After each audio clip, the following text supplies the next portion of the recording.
De retour dans l'Africa Newsroom pour cette seconde partie de notre émission. Nous sommes toujours en compagnie de Michel Abdelouab, Pierre Franklin Tavares et notre éditorialiste Djemal Taleb. Place tout de suite à notre dossier du jour.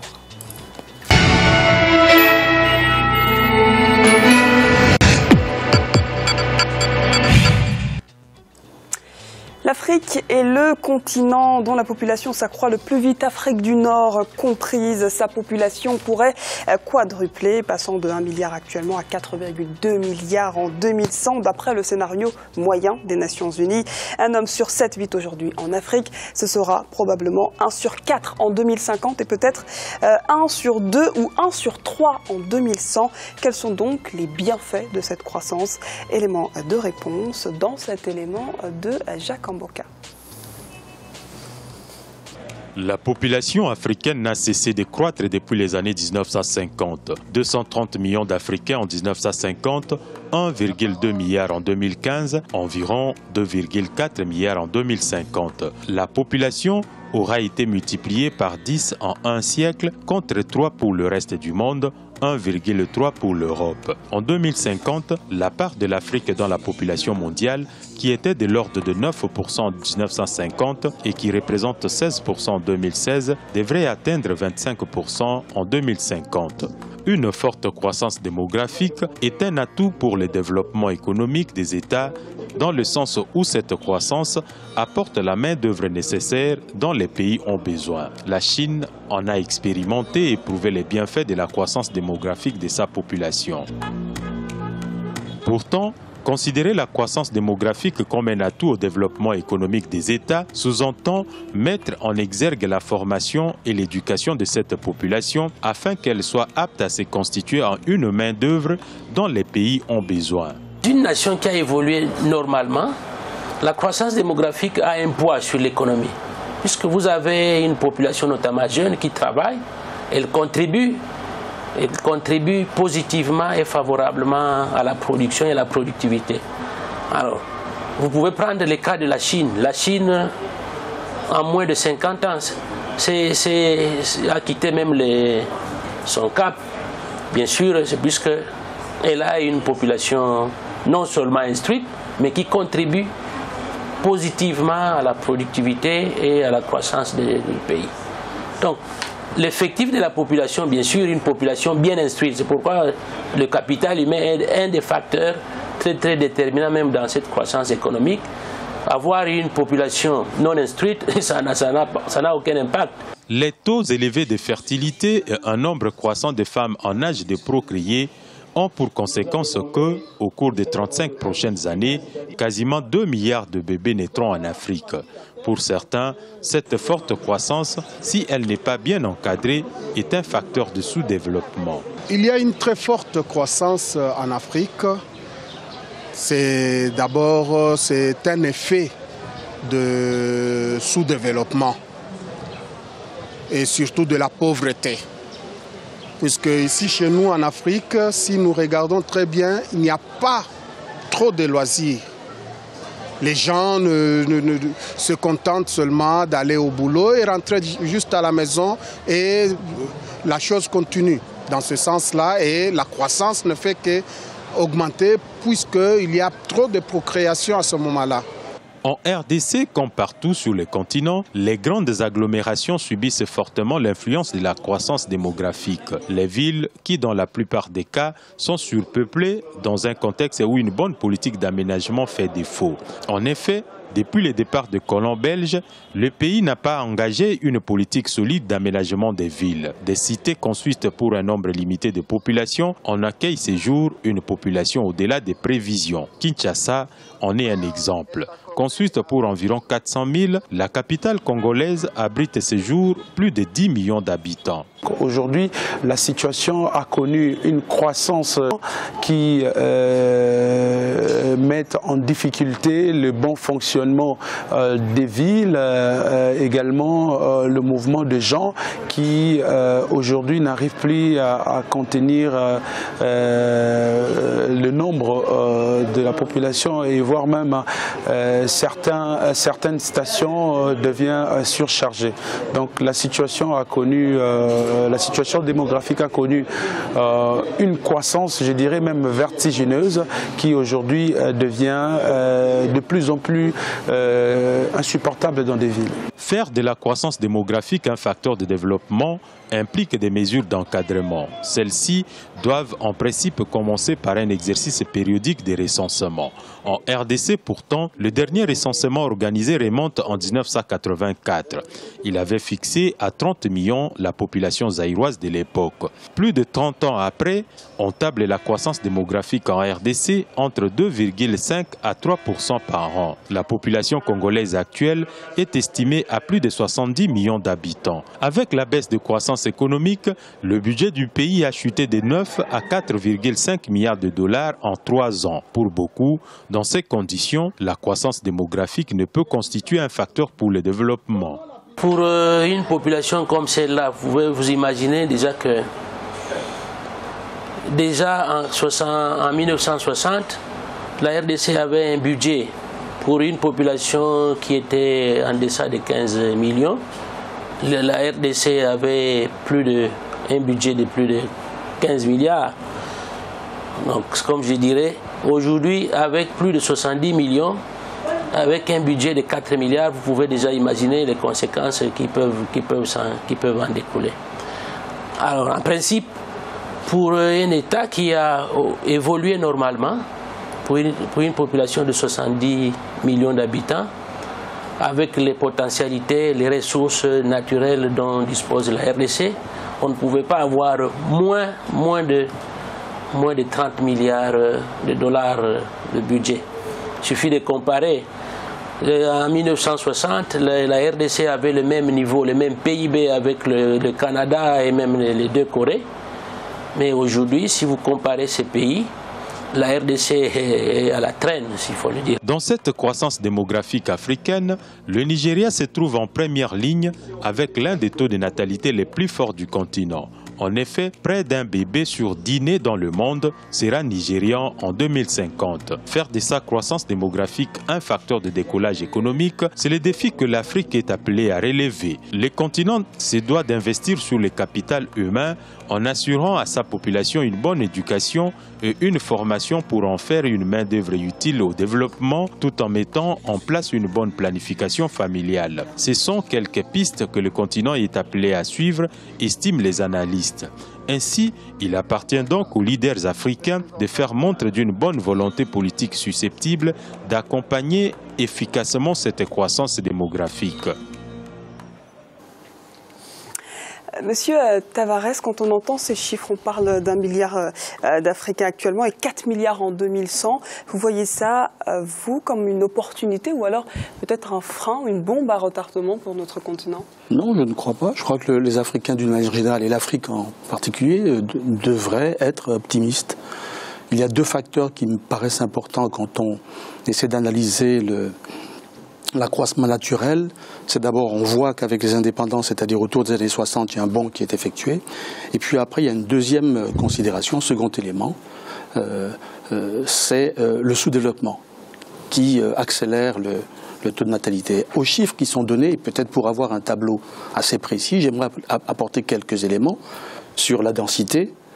C'est-à-dire qu'aujourd'hui, nous sommes passés de 8 habitants à 34 habitants au kilomètre carré, ce qui est très peu comparé à l'ensemble des autres continents. C'est pour bien expliquer qu'il ne faut pas avoir de crainte à ce niveau-là. Nous avons une fécondité qui évidemment est forte, parce qu'elle est de l'ordre de 4,7 ou 5 selon les estimations, et qui pose quelques problèmes, voyez-vous, y compris en France, dans le discours de M. Valls il y a encore 4 ans. Il y a une jeunesse, 41% de la population africaine est jeune, c'est une source d'espoir. Elles font les révolutions en général. Voyez-vous, la Révolution française est aussi l'œuvre des jeunes. Ensuite, il y a l'espérance de vie qui est faible. Il y a une urbanisation qui est un peu chaotique. Et à cela, il faut rajouter deux considérations. Nous avons quand même, en termes de taux de mortalité, 14 millions de décès par an. Et en termes de natalité, 36 millions de naissances. Voyez-vous? Donc voilà le tableau à peu près approximatif. Et là-dessus, on s'interroge, bien évidemment, au regard de la question de l'immigration, qui est un vrai problème, et qui n'est pas uniquement simplement une immigration vers l'Europe, parce que toutes les immigrations africaines, et depuis au moins le XVe siècle, ont toujours été intérieures, avec un vaste mouvement de population. Donc moi, je ne suis pas inquiet. Mais quel type de problème vous voyez, vous, à ce taux de fécondité en Afrique qui tourne autour de 4,5 ? Non, je n'en vois pas, parce que si vous le ramenez à la densité, on voit que le continent n'est pas, entre guillemets, surpeuplé. Ça, c'est le premier point. Le deuxième point, on l'a entendu tout à l'heure, quelques économistes ou profs de sociologie nous disent qu'il y a une corrélation assez forte entre le niveau de croissance et le taux d'accroissement de la population. Voilà. En général, vous prenez Samir Amin, on vous dira il faut que le taux de croissance soit supérieur au taux de natalité pour qu'on envisage un développement. Voilà. Mais moi, je pense que il ne faut pas s'inquiéter outre mesure. L'autre considération, c'est qu'on estime que, sur les chiffres que vous avez donnés, qu'il va y avoir une formation d'une classe moyenne importante. Voilà. Et en général, lorsqu'elle est consciente d'elle-même, lorsqu'elle remplit sa vocation historique, elle accomplit des prodiges. Donc je table plus sur la formation, qui est estimée à 400 ou 500 millions par les chiffres de la BAD et des Nations Unies. Je pense que cela, dans les années qui viennent, auront un rôle extrêmement positif et je ne suis pas trop inquiet. Djemal, quand on entend que la population âgée de 65 ans et plus va doubler, passant de 3,4 à 7,7% au total, ou alors que l'espérance de vie passera de 58 ans en 2010 à 72 ans en 2065, est-ce que l'Afrique est prête? Est-ce qu'il existe finalement un risque de surpopulation sur le continent? Il y a un risque de surpopulation mondiale, c'est-à-dire qu'en 2060, on va passer à 10 milliards. Et donc le continent africain en fait partie. Monsieur a raison, la densité sur le continent africain n'est pas la plus élevée, donc le continent africain n'est pas le plus menacé par une explosion démographique où on aura une incapacité de nourrir, de loger et de donner à boire aux populations africaines. En tout cas, le risque n'est pas un risque lié directement à la surpopulation, mais plutôt à l'organisation et au développement. La question est de savoir est-ce que c'est un atout ou pas un atout, la démographie importante ou pas. La croissance démographique peut-elle être un facteur ou un problème? Le débat n'est jamais tranché. Je fais partie moi comme monsieur que c'est plutôt un atout, évidemment. Il y a des faiblesses réelles sur le continent africain. D'abord, c'est le continent le plus pillé, c'est-à-dire que c'est là où les cerveaux sont les plus pillés au monde. Les élites africaines, et je ne vous dis rien, c'est l'Africa 24, sont un vrai problème de pillage. Elles partent toutes à l'étranger. Le nombre de médecins africains en formation ou en exercice à l'étranger est hallucinant. Donc c'est un vrai problème sur le continent africain. Vous pouvez difficilement avoir une démographie convenable si vous avez une population à ce point pillée. La deuxième chose, c'est que nous ne comprenons pas encore sur le continent africain qu'avec population importante, c'est des consommateurs importants. Des consommateurs importants, ce sont ceux qui ont besoin d'une production importante. Pardon, production plus consommation égale développement économique. On ne l'a pas compris. La troisième chose, c'est que les pays les plus développés, ce sont toujours ceux qui ont une croissance démographique dynamique. Regardez-les tous. La Chine était un grand pays pauvre, c'est devenu un grand pays tout court. Mais on compare souvent justement cette démographie à la Chine, mais est-ce que c'est vraiment le même cas de figure? Et donc j'en aurais fini. Moi j'ai un Africain que j'admire beaucoup qui s'appelle Tijani Thiam. Et quand vous lui posez la question quelle est la solution sur le continent africain, il vous dit 3. École, école, école. Pardon pour tous ceux qui m'ont entendu le dire ici, je le répète très souvent et il a parfaitement raison. Nous avons un souci, c'est-à-dire que nous serons 2,8 milliards en 2060. C'est ce que nous dit un rapport de la Banque mondiale. Et donc les 2,8 milliards, il va falloir trouver une solution pour que leur avenir soit préparé. Et c'est là tout le problème, c'est le continent africain. Les mariages sont précoces, la santé est en mauvais état, l'école est en mauvais état. Et donc la préparation de l'avenir de l'explosion démographique, j'ai craint, j'ai bien peur qu'il ne soit pas fait. Mais enfin, il n'y a pas une Afrique, il y a 54 Afriques, il y a 54 pays. Et puis, il y a surtout 4 régions. Et donc la situation n'est pas la même au Ghana, en Éthiopie, où la situation, tout le monde convient qu'elle est en bon état. Elle n'est pas la même en Tunisie, où la classe moyenne est assez importante, que le Nigeria, qui pose un problème. Et donc, évidemment que la situation ne peut pas être la même. Il y aura des disparités? Évidemment, il y a déjà des disparités. Et donc, la solution est trouvée. Et puis, pardon, il faut, de mon point de vue, stopper le pillage continue l'Africain. Il n'y a pas un décret pour stopper le pillage. Ce que le pillage, c'est-à-dire qu'il faut donner espoir à la population africaine pour qu'elle ne parte pas et que quand elle part, elle revient. Et puis surtout, ne pas partir veut dire lui donner un système scolaire qui convienne. Et puis pardon, et on a oublié, c'est le continent africain, une chose fondamentale. On n'a pas oublié que c'est l'Afrique, mais comme nous avons copié, on a copié même quand il ne faut pas. C'est le plan, c'est la planification. Nous avons fait disparaître une donnée fondamentale qui a permis aux États européens de se développer, c'est de planifier l'avenir, de se dire, en 2030, nous serons au nombre de combien? Combien d'écoles nous allons avoir? Combien d'universités nous allons avoir? Combien de médecins nous allons devoir former? Ce plan-là, nous ne le faisons plus. Et parce que nous ne le faisons plus, nous ne répondons plus aux besoins fondamentaux de notre population. Mais avec ça, vous restez quand même optimiste. Non, mais on est optimiste parce que je considère, moi, et je pense que monsieur a raison et je suis tout à fait de son avis, c'est qu'une population est un dynamisme. Je veux donner deux parallèles. Regardez l'Europe vieillissante qui a le capital, la technologie et l'intelligence.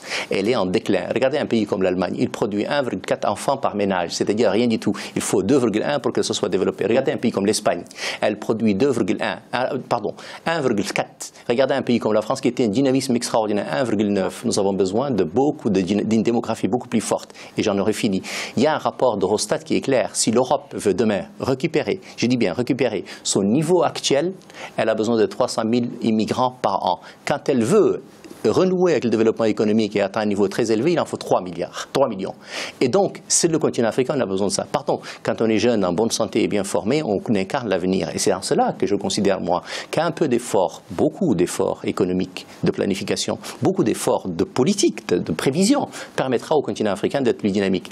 L'un des problèmes de l'Europe, ce n'est rien d'autre que son vieillissement. Regardez l'Allemagne, c'est un pays qui est menacé d'extinction. Et pourtant, quel est l'atout de l'Allemagne? Je mets de côté ses PME, son intelligence et la bravoure de ses ingénieurs. Elle a un problème, c'est qu'elle a une démographie qui est aujourd'hui proche de zéro. Et à partir du moment où la démographie est proche de zéro, vous ne préparez pas l'avenir. Le troisième problème, sur le continent européen, c'est qu'encore une fois, on a un système de retraite qui n'est plus payé, un système de santé qui n'est plus payé. Un vieux veut dire mais quoi? du point de vue de l'Afrique, nous, on a par exemple 30 millions de jeunes qui arrivent sur le marché de l'emploi aujourd'hui et qui n'ont absolument aucune proposition. Je vais vous poser une question simple et je pense que vous ne me répondrez pas, mais je vais vous faire la réponse. Faut-il mieux avoir un jeune, même chômeur, qu'une personne âgée, malade, dont il faut s'occuper, il faut 2 ou 3 personnes pour s'occuper, et qui n'a pas les moyens, qui n'a pas de sécurité sociale et qui n'est pas capable de faire quoi que ce soit? C'est toute la difficulté. Et donc, on a toutes les raisons, quand on a une population jeune et dynamique et pleine d'avenir, d'être plutôt optimiste. Mais pas de planification. Mais si je vous ai dit, les problèmes sont réels, c'est-à-dire que nous sommes parmi les continents où quand vous sortez dans la rue, la route ne marche pas, l'électricité ne marche pas, l'eau ne marche pas, l'école ne marche pas. C'est un vrai problème. Mais quand nous aurons la mesure, pris définitivement la mesure des difficultés que nous avons et des défis que nous devons relever, nous allons le faire. Il faut que nous comprenions tous, mais nos dirigeants, mais aussi les autres, que si nous n'avons pas un système qui prépare l'avenir et que, pardon, ne faites pas disparaître, messieurs les dirigeants, la planification, elle est fondamentale. Il faut que nous sachions dans 10 ans, dans 15 ans, dans 20 ans, qu'est-ce que nous allons faire et quels sont nos besoins. C'est ça la planification, c'est pas du tout un plan comme ils l'appelaient les Russes, les Soviétiques, ils l'appelaient, c'est pas du tout de ça dont il s'agit juste de faire des choses intelligentes dans un besoin intelligent. Et quand est-ce qu'il faut commencer cette planification? On est en 2017, on parle de projection 2050, 2065, c'est pas trop tard. Mais j'ai la naïveté de penser que ça a commencé dans un pays comme le Ghana, ça a commencé dans un pays comme l'Éthiopie, ça a commencé dans beaucoup de pays du continent africain. L'Afrique du Nord marche déjà mieux que l'Afrique subsaharienne. C'est-à-dire qu'il y a des pays où ça marche. J'ai par exemple un bon espoir que le président Mohamedou Buhari, qui reviendra évidemment en bonne santé de sa maladie actuelle, quand il reviendra, il mettra en place un plan de planification. Monsieur Abdelouab, qu'est-ce que vous pensez de cette croissance démographique qui est exponentielle en Afrique? Vous voyez ça comme un déclin, ou alors un déclin futur, ou alors une bonne opportunité pour le continent? Alors je vais être beaucoup moins optimiste que mes camarades. J'ai vu sur le bandeau, là, c'est croissance démographique et développement. Quel est le lien entre la croissance démographique et le développement? C'est ce qu'on appelle le taux de dépendance.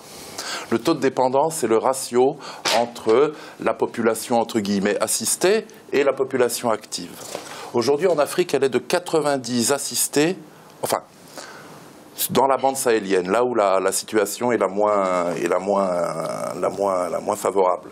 90 assistés pour 100 personnes qui travaillent, qu'est-ce que vous voulez dire dans le par secteur assisté? informel. Les enfants, les personnes âgées. À partir du moment... populations vulnérables. Non, je veux dire les personnes qui, normalement, n'ont pas à travailler. Les enfants ne travaillent pas, ils vont à l'école, normalement. Les anciens, ils ne travaillent plus parce qu'ils sont anciens. Donc, le problème, c'est le taux de dépendance. Si le taux de dépendance ne diminue pas, le système économique ne va pas générer suffisamment de ressources pour financer la scolarité et la santé de ces nouvelles générations. Si bien qu'on va avoir un IDH, un indicateur de développement humain, Amartya Sen, extrêmement faible, donc une productivité extrêmement faible, et la totalité des ressources générées par la croissance économique vont être affectées au financement de la scolarité avec des besoins toujours de plus en plus nombreux, et le financement de la santé. Donc les seuls pays qui étaient dits dans les années 70 en voie de développement, ce qu'on appelle les BRICS maintenant, qui sont devenus émergents, ont tous initié leur stratégie de croissance et de développement par une baisse du taux de natalité et de fécondité des femmes. Tous. Je prends la Chine, je prends l'Inde, je prends l'Indonésie. Les taux Donc il faut de freiner. Aujourd'hui, vous pensez plutôt qu'il faudrait freiner ce taux de fécondité en Afrique? Il faut freiner les taux de fécondité parce que c'est ce qu'on appelle la fenêtre démographique, le dividende démographique ensuite. La fenêtre démographique, c'est-à-dire que les populations, les générations nouvelles vont se mettre au travail, les anciens travaillent encore, si bien que le taux d'actifs rapporté à la population qui est entre guillemets assistée, le ratio de dépendance va diminuer, ce qui va dégager de la ressource pour financer l'investissement et donc augmenter la productivité. Et le problème va se poser notamment dans l'agriculture. Si on n'intègre pas plus de progrès techniques dans l'agriculture financée donc justement par les fruits de la croissance économique, on va se retrouver avec de l'exode rural, avec des trappes à pauvreté. Est-ce que l'exode rural, justement, mettra en danger ce développement agricole en Afrique ? Alors moi je vais prendre le problème à l'envers. Si le secteur agricole génère suffisamment de productivité pour créer du revenu, il n'y aura pas d'exode rural. Il n'y aura pas d'exode rural. Merci pour ces précisions. On va marquer une courte pause. On se retrouve dans quelques instants pour la suite de l'Africa Newsroom. À tout de suite.